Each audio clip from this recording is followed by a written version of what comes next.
जब कहा जाता है कि अमुक व्यक्ति कवि हैं, तो ये माना जाता है कि वो किसी भाषा में कविता करते हैं।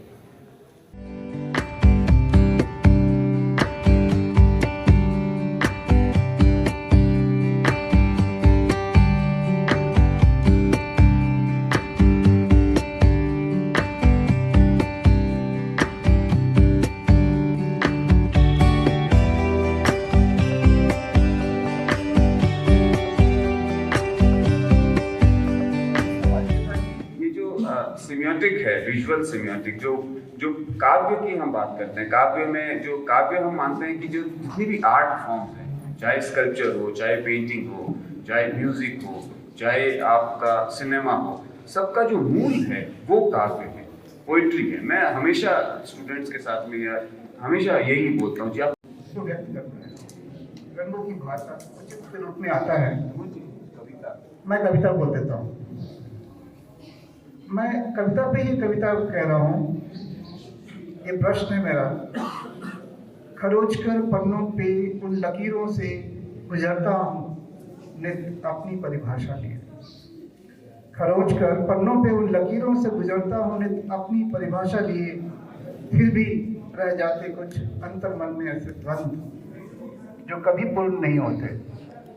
क्या कविता का जन्म वन ऑफ द डायरेक्टर हैं और पोइट्री करते हैं, आप प्रोग्राम्स करते हैं, यूथ्स के साथ में इंटरेक्ट करते हैं, तो इस प्रोग्राम के बहुत इम्पोर्टेंट सहयोगी हैं और सत्यजीत जी के हमारे आप सभी के मित्र भी हैं।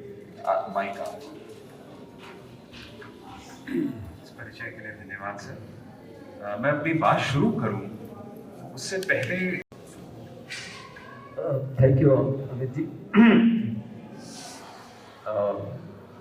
मुझे लगता है कि जब कहा जाता है कि अमुक व्यक्ति कवि हैं, तो ये माना जाता है कि वो किसी भाषा में कविता करते हैं, या कि किसी भी भाषा में कविता करते होंगे और फिर वो कवि कहलाए। लेकिन जब हम किसी भी कला को अप्रिशिएट करते हैं तो हम ये कहते हैं कि अरे ये तो पोएटिक हो गया। तो जो कविता है वो एक्चुअली सिर्फ भाषा में नहीं होती। कविता जो है, ताजमहल भी कविता हो सकती है, सत्यजीत रे की फिल्में कविता हो सकती हैं, हाँ? या फिर कोई चित्र, एम.एफ. हुसैन साहब का चित्र कविता हो सकता है। तो जो कविता है वो एक्सप्रेशन है। अगर वो भाषा के माध्यम से एक्सप्रेस होती है तो वो मतलब कविता कही जाती है, और अगर किसी दूसरे माध्यम से एक्सप्रेस होती है तो फिर एक ये स्ट्रगल होता है कि अगर वो फिल्म है तो क्या वो पोएटिक हुई। तो उसका जो क्लाइमेक्स है किसी भी कला का वो पोएट्री। और मुझे लगता है कि हमारे जैसे, आपके जैसे बहुत सारे चित्रकारों, कलाकारों, हम सारे लोगों का ये रोजमर्रा का स्ट्रगल है कि हमारा काम जो है पोएटिक हो। और सबसे महत्वपूर्ण बात यह है कि हमारा जीवन पोएटिक हो। तो जो हम लोग जो भी कला कर रहे हैं, कला कर्म कर रहे हैं, तो हमारा जो फाइनल डेस्टिनेशन है वो कविता करना नहीं है, वो कविता हो जाना है। तो कविता हो जाने का जो प्रोसेस है, जो यात्रा है, जो स्ट्रगल है, हमें लगता है हम उस यात्रा के यात्री हैं। Thank you. कनिष्क ने जो अभी बात कही थी, जो एक कविता सुनाई, तो मुझे एकदम से गोरखनाथ याद आया।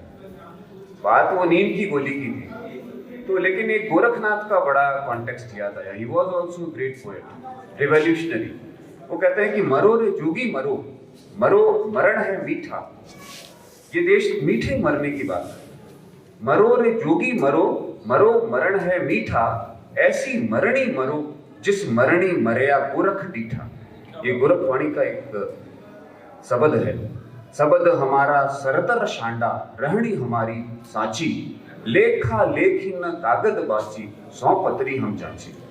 तो ये हमारे जो संतों ने जिस तरह से कविता को पाया, उसी का ही कनिष्क उसको आगे ले जा रहे हैं। कनिष्क में उस प्रोसेस को जानना चाहूंगा। देखो, प्रोडक्ट तो सब होता है, राम सब ये इतना सुंदर, क्योंकि ये देखिए कनिष्क ने किस तरह से जो पूरी ज्ञान की परंपरा है उसको रस की परंपरा से हम तक पहुंचाया, और ये पूरे पिंक फेस्ट का उद्देश्य यही है।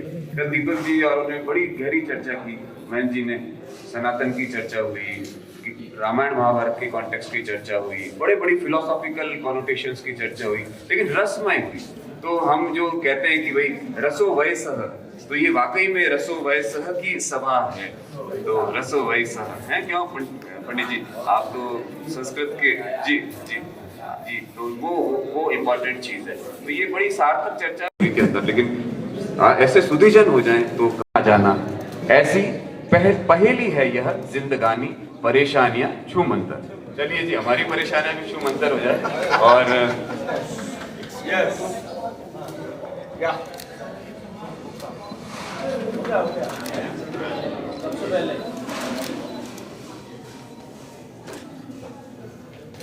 यस